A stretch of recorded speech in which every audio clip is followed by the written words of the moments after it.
سوال یہ ہے کہ اس وقت ہر طرف جو ہے وہ بہت سی جگہوں پہ بیٹھے ہوئے جیسے الیکشن کمیشن کے ممبران ہیں بلکہ بہت سی جگہوں پہ بیٹھی ہوئی بہت سی شخصیات بہت سے اداروں کو یہ لگتا ہے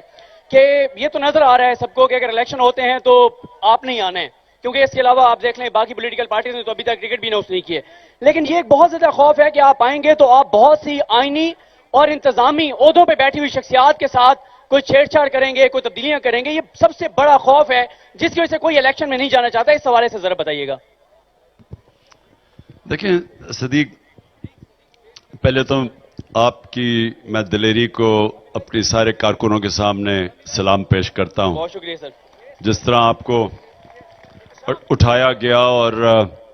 صرف اس لیے کہ آپ میں وہ جرت ہے سچ بولنے کی اور سٹینڈ لینے کی اور اس کے لیے آپ کو انہوں نے کوشش کی ڈرانے دھمکانے کی جو ان کا طریقہ ہے وہ جو کالی ویگو آ جاتی ہے اور اس کے بعد اٹھا لیتے ہیں رات کو دیکھیں میں سارے سسٹمز دنیا کے دیکھے ہوئے ہیں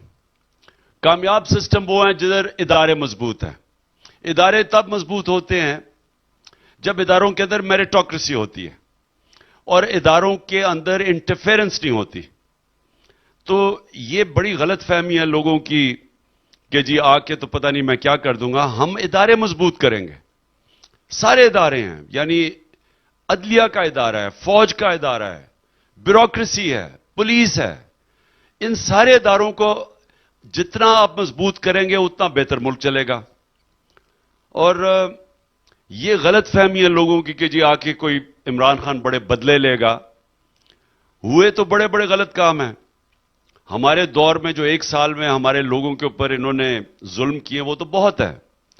لیکن میں آج آپ کو واضح کر دوں کہ ہم نے کوئی بدلے نہیں لینے لیکن ہم نے انصاف قائم کرنا ہے ہم نے قانون کی بالادستی قائم کرنی ہے ہم نے رول آف لا قائم کرنا ہے ہم وہ پارٹی ہے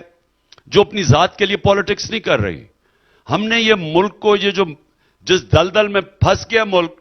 اس کو نکالنے کے لیے صرف ایک طریقہ ہے کہ پاکستان میں جو میں آپ کو حقیقی آزادی کی بات کرتا ہوں حقیقی آزادی آتی کیسے ہے جب لوگوں کو انصاف ملتا ہے جب ان کے جو فنڈامنٹل رائٹس ہیں بنیادی حقوق کو ان کے انصاف کا نظام اس کی تحفظ کرتا ہے لوگ آزاد ہو جاتے ہیں تو یہ سب سے زیادہ ضرورت پاکستان میں یہ نہیں بدلے لینے کی پاکستان میں رول آف لا قائم کرنے کا قانون سے اوپر کوئی نہ ہو کوئی آ کے ملک چوری کرے اور کیونکہ وہ طاقتور ہے وہ این آر او نہ لے لے اپنی ساری چوری معاف کروا لے کیونکہ وہ طاقتور ہے یہ سسٹم کے خلاف ہماری جنگ ہے اور یہی میری تحریک آج سے 27 سال پہلے تھی کہ انصاف کی تحریک مطلب رول آف لا تو ہمارا تو یہ مقصد ہے